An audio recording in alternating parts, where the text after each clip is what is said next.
Ladies and gentlemen, welcome back.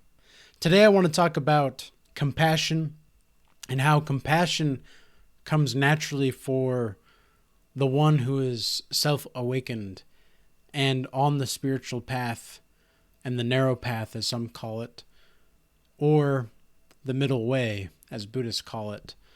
The whole premise is about being fully centered in your own self, really. That's what it comes down to.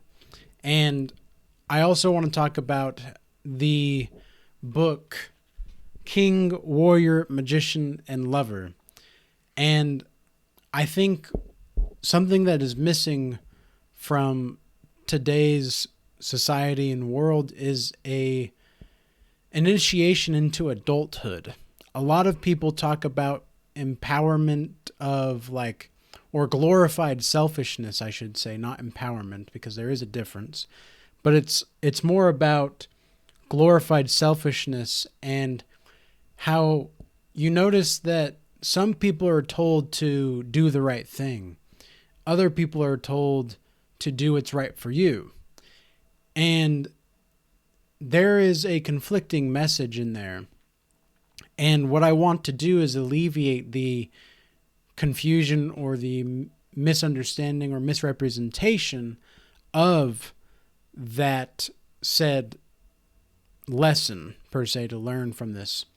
And in the King, Warrior, Magician, and Lover, there is a series of pyramids here that you can see. And this is a basic rough draft of how the psyche develops these archetypes. And now, for those of you that are not aware of what an archetype is essentially a theme or a theme of character within the subconscious mind that manifests itself through action and behaviors and the things that you say and do. So, for example, in this pyramid here, the king in his fullness starts out from the weakling prince or the high chair tyrant, and then becomes the divine child. And from the divine child comes the tyrant, the weakling, and then finally the king in his fullness. And if you notice, here, there's kind of like a plus or a minus. And really it's about the polarity and how to balance it out and how the psyche matures. Now, again, this is primarily for the masculine psyche. And this book, I should also state, is written by Robert Moore and Douglas Gillette. I hope I'm pronouncing it Gillette or Gillette. I don't know. But either way, this is a very, very great book. I highly recommend it for any men that are looking for self-help or self-improvement. I've seen a few things talking about self-improvement and how it's kind of like a scam or a grift. And I just don't think that's the case at all. I think you can get self-improvement or self-help from really anybody out there in the world. Even just by observing people and what not to do, you can get self-help and self-improvement. So it's all about how you look at things and how you have this kind of unveiling of the constructs of your reality, really.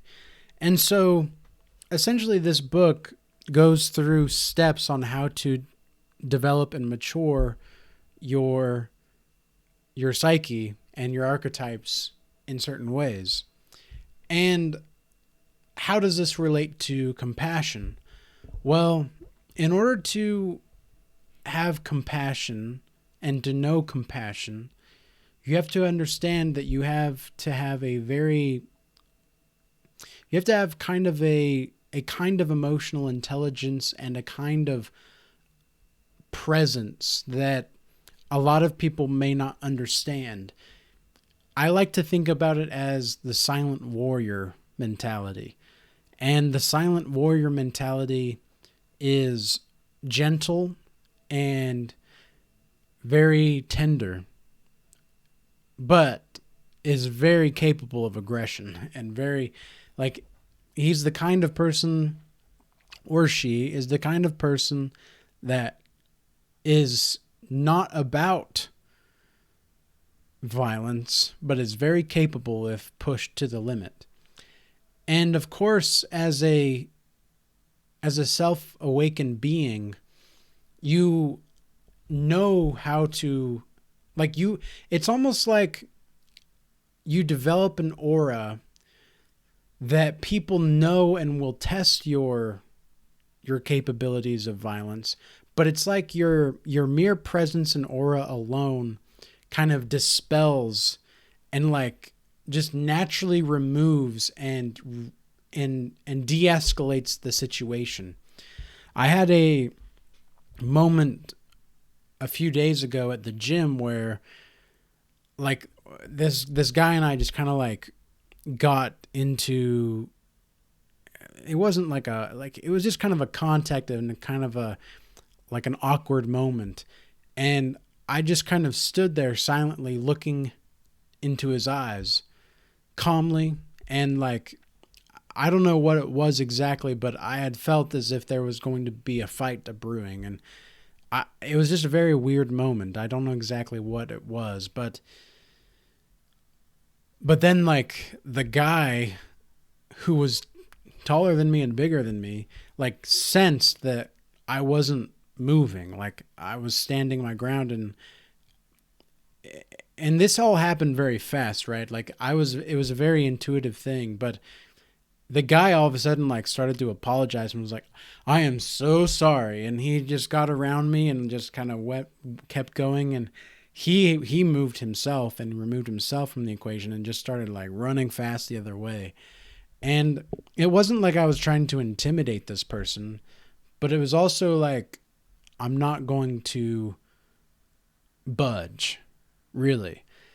And it takes a kind of compassion for suffering and a kind of compassion for the suffering of others specifically to understand that really at the end of the day, what we're all trying to do is have each other's backs.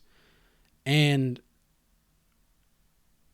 when you have that goal in mind, when you do, sometimes things are done out of tough love, right? Like, and throughout my life, I've known a lot of tough love. I would say a lot of the love that I got was like 80% tough. It's just like, I, for some reason, especially as like an empathetic person, I think, like, tough love is kind of just the way I learn best. And it's like, if I don't have the tough love, then it's like I have a hard time staying on the course. And so sometimes, like, that 20% of that love that isn't so tough, that's kind of like a blissful, easy spring breeze, you might say. And it's beautiful and it's very pleasant and it's very sweet. But it doesn't always get me moving to where I need to go. Because I used to be very lazy and I used to be very just inconsiderate about my body and just about how to behave with other people as well. And just, I've learned now that a person that is self-awake and is self-awakened, that is individualized, is going to have a natural and it kind of exude this natural empathy and compassion for other people, because at the end of the day, you really don't want them to get hurt. But you also know that if somebody's doing something that is going to hurt them more in the long run, you don't want them to suffer. And it's up to them to keep choosing whether or not they're going to do it or not. But really, Satan or demonic entities or demonic forces say, do what you want, right? Like, these are the kinds of things that just, oh, you can do whatever, you won't get in trouble. But discipline and self-control is about knowing when and when not to take action. And that's something that I've really tried to cultivate and grow from recently. Just because growing up, I was always around, I was around narcissists and flying monkeys almost my whole life. And it wasn't until about 4 or 5 years ago where I started to really like understand that there was something different going on here. And then it was about 3 to 4 years ago when I finally started to like break away and have this development of my own sense of self. And a large part of that was just through asking questions about why I'm attracted to certain people, whether it's friends, whether it's romantic relationships.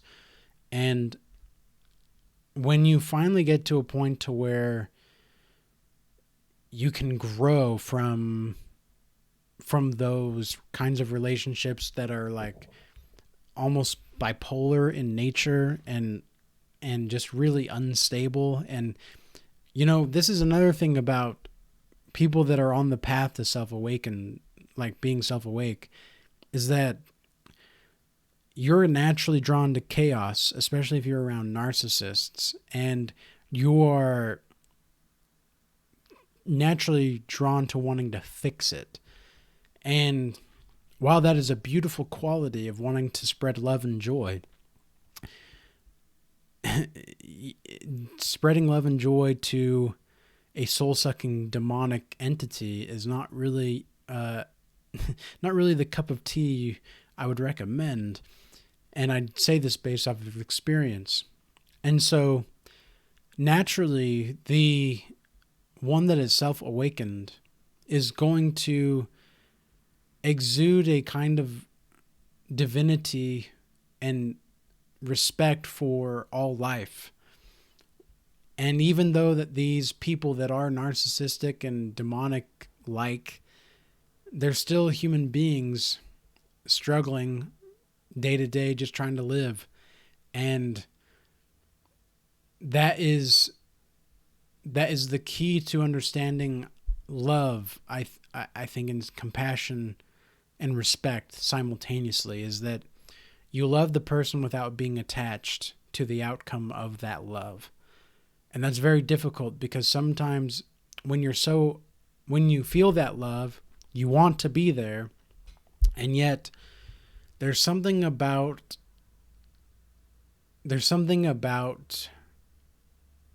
just seeing like these little things that pop up is like, I'm gonna stay away. Actually, like I'm good. I was like, I wish you well, but I'm gonna go over here, and you can go over there. And having that kind of options and resources available to you to where you can maneuver is so important, especially as a compassionate person, because people are going to want that from you. They're going to want something from you, and it's up to you to develop enough self-respect to where you don't just give it just to give it away. Like there's the verse in the Bible that says, like, don't cast pearls before swine, right? What that really means, I think, is just that don't give your love to people that don't want to receive it or not ready to receive it. And that's a very difficult thing to discern when you do not have self-awareness and emotional intelligence. But once you cultivate that, you'll be on the path for sure. So I hope this message was useful and informative, and I'll put a link for this book in the description below. And till next time, may peace be with you this day.